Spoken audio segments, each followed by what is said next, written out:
America's deadliest blizzard didn't just bring snow. It killed over 400 people in a matter of days.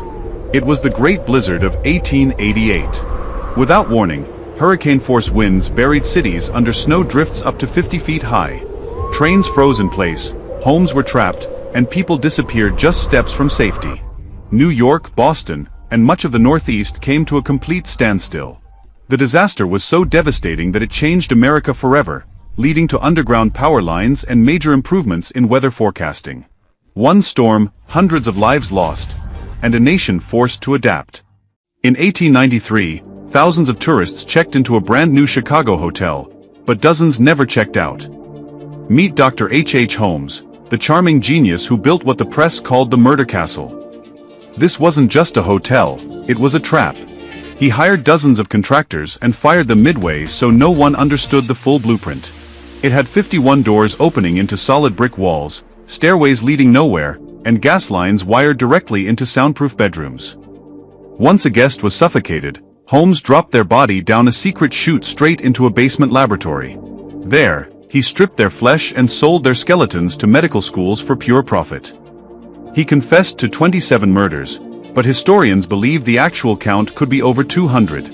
He was convicted of murdering his business associate, Benjamin Pitezel, and was hanged in 1896. And the craziest part?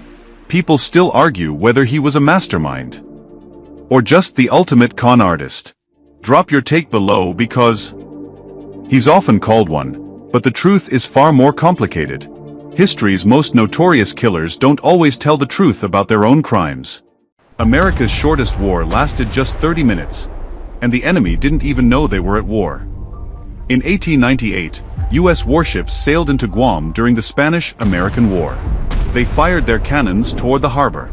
But instead of fighting back, Spanish soldiers smiled and sailed out to welcome them. They thought the cannon fire was a ceremonial salute because they had no idea Spain and the United States were already at war. The Americans delivered one shocking message: "You're under arrest. We're taking Guam." The stunned Spanish governor surrendered without a battle. Just like that, America's shortest military victory was over in about 30 minutes. Follow for more unbelievable history. America's most feared World War II general once slapped his own soldier, twice. In August 1943, General George S. Patton visited a military hospital in Sicily. When he found soldiers suffering from what we now call combat exhaustion, he exploded. He slapped two frightened soldiers, called them cowards, and even threatened one with execution. When General Dwight D. Eisenhower found out, he was furious. Patton was forced to apologize, and was removed from field command for nearly a year. Yet just months later, Patton returned to lead the U.S. Third Army to victory. Hero or bully? You decide. She lived for 122 years, and nobody has ever beaten her record. This is Jean Calment, the oldest verified person in human history. She was born in 1875, claimed she met Vincent van Gogh, rode a bicycle until she turned 100, and lived on her own until 110. At 94, she sold her apartment in a deal where a lawyer paid her every month, expecting to inherit it. But he died first, after paying more than twice its value. When asked about it, she smiled and said, "In life, one sometimes makes bad deals." She died in 1997, aged 122 years and 164 days, a record that still stands. Could anyone ever break it?